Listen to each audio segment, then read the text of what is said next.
să vă prezint porumbei reprezentative ai mei din ultimul timp. Acest mascul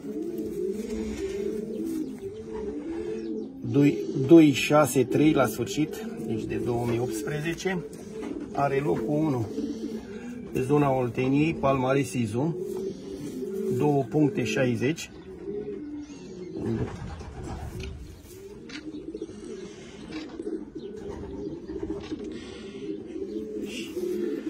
Are la bază porumbei bătrâne ai mei care o zbură peste munte, conține infuzie.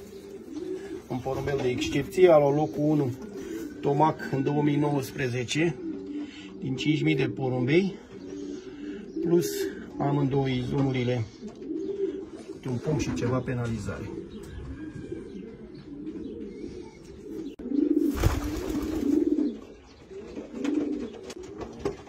Să vă arăt mama masculului, 63, e 001 femela. O femelă care a zburat foarte bine la mine, a avut locul 1 pe zona Olteniei, palmares 3 ani, as național. A avut 47 de clasări, femela.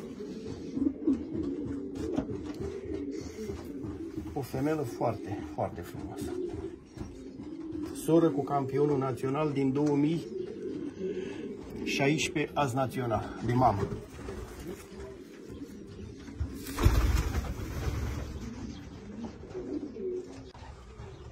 Acesta este campionul național din 2016, frate de mamă cu 001, un porumbel foarte frumos, aripă superbă și foarte calm.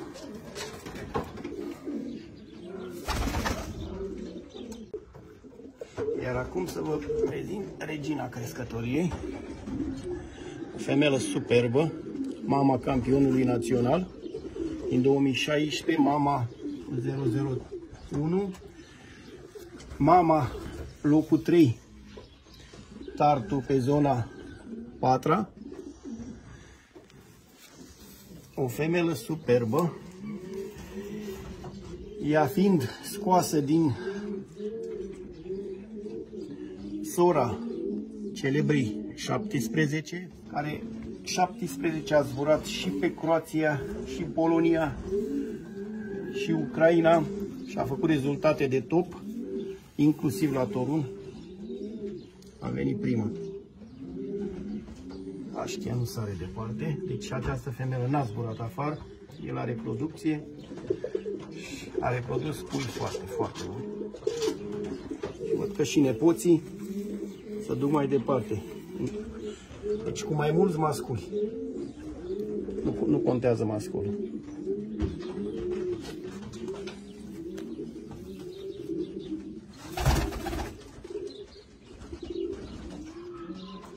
Iar aici vă arăt o femelă din cucu bătrân și celebra femelă de Hubbard. Ea are 302 la sfârșit, care s-au lipit foarte bine de porumbeii bătrânei mei. La bază are și campionul de la Izum, palmares Izum, are și Hubbard în el. Băgat, deci foarte bine. Deci astea sunt familiile care s-au lipit la mine foarte bine. Hubbard, cucu bătrân, puțin varoi, în general Olimpica, care 03103 a mea. Asta seamănă cel mai mult la pană cu 103.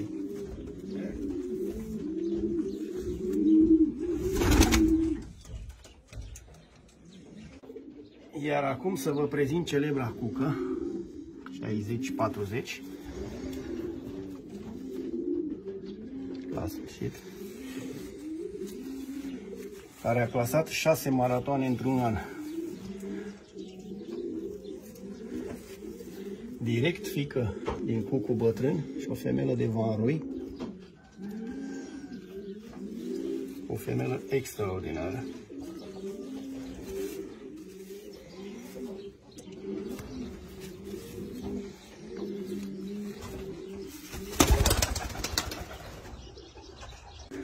Acesta e campionul național din 2017, azi național, și vicecampion național 2018, palmares. Deci de 110. Porumbel foarte calm. Nepot, un cucu bătrân.